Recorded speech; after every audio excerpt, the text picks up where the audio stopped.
कि छोरा छोरी पटाते हैं रे, छोरा छोरी पटाते हैं कि छोरा छोरी पटाते हैं रे, छोरा छोरी पटाते हैं।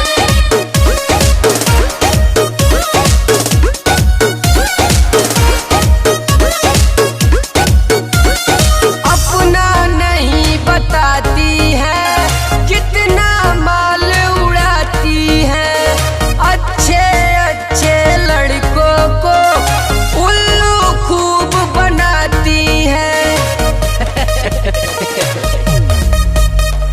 लड़की की आदत है खास, माल देखकर सटती पास। ओ जानू रिचार्ज करा दो, पिज्जा बर्गर रोल खिला दो। एक 10 को ठगती है, किसी के हाथ न लगती है। लड़कों काले करके नाम कर देती यूं ही बदनाम। वाह अरे वाह,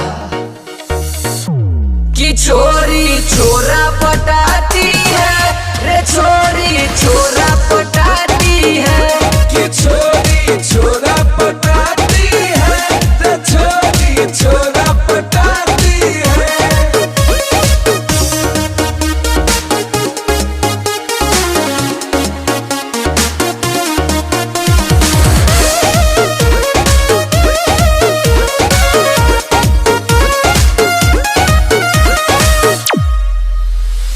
एटीट्यूड दिखाते हैं, ओ डार्लिंग ये बुलाते हैं, और नहीं कुछ करते ये सपना खूब दिखाते हैं।